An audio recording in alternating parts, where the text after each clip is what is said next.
region.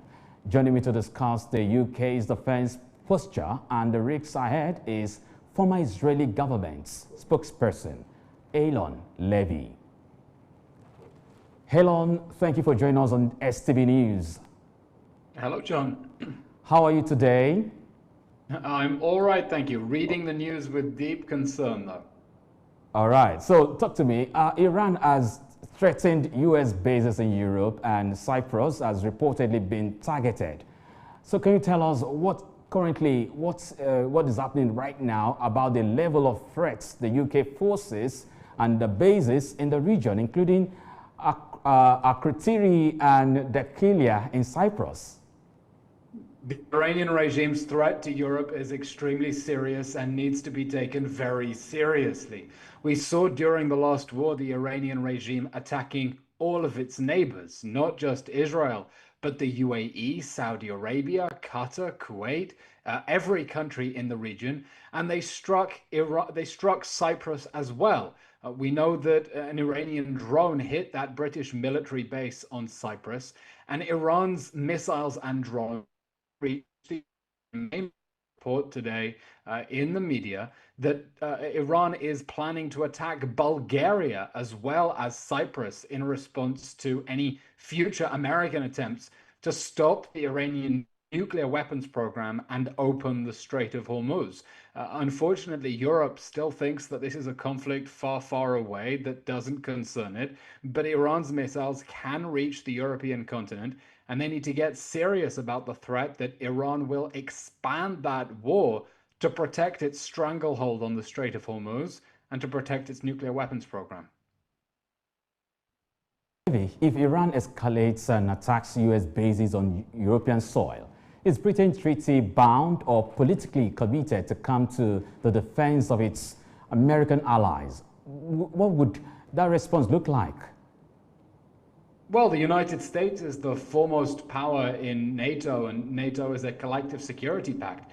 In theory, the United States could activate that collective security clause, tell its allies attack, and we want you to step in with us, but it hasn't done that. The question is, what will happen if the Iranian regime expands its targets to Europe itself? Will America's NATO allies get involved in taking military action against the Iranian regime? I think they should begin to realize that it was a mistake to appease the Iranian regime. They thought that if they leave it alone, if they tell America, you try to open the Strait of Hormuz by yourself, then the Iranian regime will leave it alone. But that's not the case. They are threatening to attack countries that host American forces. They are on the front lines, and they may find that even if they don't want to get dragged into a war with Iran, Iran will drag them into a confrontation. And they have to decide, are they going to protect themselves, or are they going to leave the United States to defend them for them? Levy, I really quite understand your point, but I would like to ask you this before we finally let you go. Looking at your country, Israel, for instance, if these threats really, gets to happen, how prepared is British military base right now? Well, I'm in Israel, and Israel is very prepared to defend itself against any Iranian attacks. Israel has a nationwide network of rocket shelters, including in people's apartment buildings and even apartments, so people know what to do in case of emergency. A very sophisticated set of missile defenses to blow Iran's missiles out of the sky. But no one is downplaying the threat from the Iranian regime.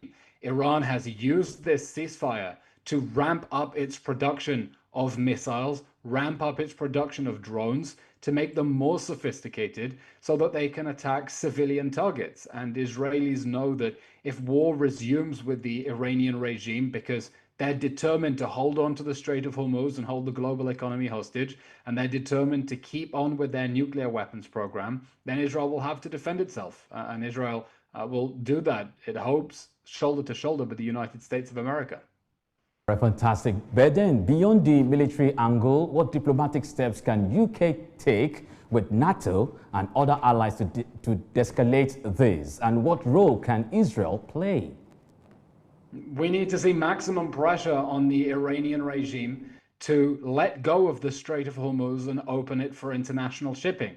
The Iranian regime is pursuing a strategy of holding the whole global economy hostage to protect its nuclear weapons program. It's trying to impose tolls on ships in the Strait of Hormuz, shooting at ships that don't comply with it, to make everyone in the whole world, in the UK, in Nigeria, in Israel, pay the price with their pocket through rising energy prices. And the whole world has to make clear, we will not surrender to Iranian piracy. The Strait of Hormuz must be free for international shipping, and we're not going to allow the Iranian regime to make everyone in the world suffer just to protect their nuclear weapons program. Many thanks, Eylon Levy, former Israeli government. Thank you for your time. Thank you. The World Health Organization, WHO, has